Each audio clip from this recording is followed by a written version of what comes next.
एक बार की बात है। तुग राज्य में प्रताप सिंह नाम का एक राजा हुआ करता था। वह बहुत ईमानदार और साहसी था। उसे अपनी प्रजा से बहुत प्यार था। उसके राज्य में सभी लोग उससे खुशी से एक साथ रहते थे। राजा को एक बात हमेशा परेशान किया करती थी कि उसके जाने के बाद उसके राज्य को कौन संभालेगा, क्योंकि उसकी कोई औलाद नहीं थी। एक दिन राजा ने अपने राज्य से ही किसी युवक को अपना उत्तराधिकारी चुनने का फैसला किया। वह अपनी ही तरह किसी ईमानदार लड़के को सत्ता सौंपना चाहता था, जो प्रजा का ख्याल रखे। राजा ने काफी सोच विचार करके राज्य के सभी होनहार बच्चों को दरबार में बुलाया और घोषणा करते हुए कहा, मैं आप सब में से किसी एक को अपना उत्तराधिकारी बनाना चाहता हूं।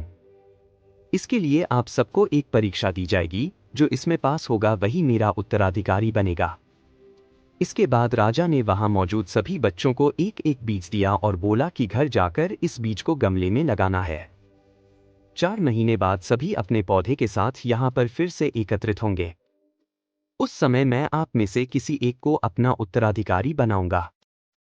सभी बच्चे सोच रहे थे कि राजा अपना उत्तराधिकारी बनाने के लिए कोई कठिन परीक्षा लेने वाले हैं, लेकिन गमले में बीज बोने की बात सुनकर सभी इस परीक्षा को आसान समझकर खुशी खुशी घर लौट गए। वक्त बीतने लगा, सभी बच्चों के गमले से बीज की उपज दिखने लगी थी, लेकिन क्षितिज नाम का एक बच्चा था, जिसके गमले से पौधे का नामो निशान नहीं था। क्षितिज के साथ के दूसरे बच्चों के पौधे बड़े होने लगे थे, यह देखकर वह बहुत परेशान रहने लगा। वह मन ही मन यह सोचता रहता था कि सबके गमले में पौधे आ गए, लेकिन उसके गमले से पौधा क्यों नहीं आ रहा है। उसने सोचा कि हो सकता है उसका पौधा उगने में अधिक समय ले, इसलिए उसने हार नहीं मानी और वह पूरी मेहनत और लगन के साथ गमले की ओर ज्यादा देखभाल करता। धीरे धीरे 4 महीने बीत गए, लेकिन क्षितिज के गमले से कोई पौधा नहीं आया। वहीं ज्यादातर सभी बच्चों के गमले में पौधे निकल आए। कुछ बच्चों के पौधों में तो फूल और फल भी दिखने लगे। राजा के पास जाने का समय आ गया। क्षितिज ने सोचा कि वह राजा के पास जाएगा, तो उसका गमला देखकर सब उसका मजाक बनाएंगे। कोई उसकी बात पर विश्वास नहीं करेंगे कि वह हर दिन गमले में पानी देता था, वह उसकी देखभाल करता था।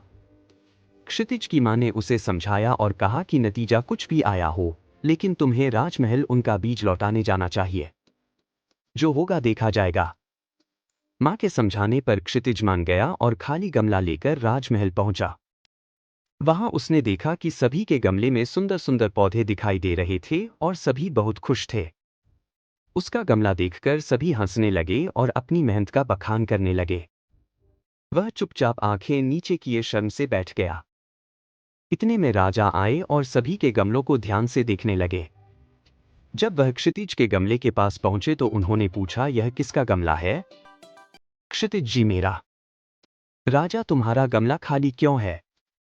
क्षितिज, मैं रोजाना इसको पानी देता था। मैंने इसकी बहुत देखभाल की, लेकिन इसमें से पौधा नहीं निकला। राजा, आओ मेरे साथ। क्षितिज राजा द्वारा बुलाने पर डर गया, लेकिन उसे राजा की आज्ञा माननी ही थी। वह धीरे धीरे राजा की तरफ आगे बढ़ा। राजा उसे सिंहासन के पास ले गए और बोले, तुम ही इस राज्य के असली उत्तराधिकारी हो। राजा के इस फैसले से वहां मौजूद हर कोई हैरान रह गया। राजा ने कहा, मैंने जो बीज दिया था वह नकली था। उससे पौधा आ ही नहीं सकता था। आप सबने बीज बदल दिया, लेकिन क्षितिज ने ईमानदारी के साथ 4 महीने मेहनत की और अपनी असफलता स्वीकार करते हुए मेरे सामने खाली गमला लाने का साहस दिखाया। क्षितिज में वो सारे गुण हैं जो एक राजा में होने चाहिए। इसलिए इस राज्य का अगला उत्तराधिकारी मैं क्षितिज को बनाता हूं। सभी युवकों का सिर शर्म से झुक गया। वे चुपचाप दरबार से बाहर निकल गए। इस तरह क्षितिज ने ईमानदारी की बदौलत राज्य का सिंहासन पा लिया। कहानी से सीख, हमें किसी भी परिस्थिति में ईमानदारी नहीं छोड़नी चाहिए। इंसान को उसकी सच्चाई और ईमानदारी का फल जरूर मिलता है।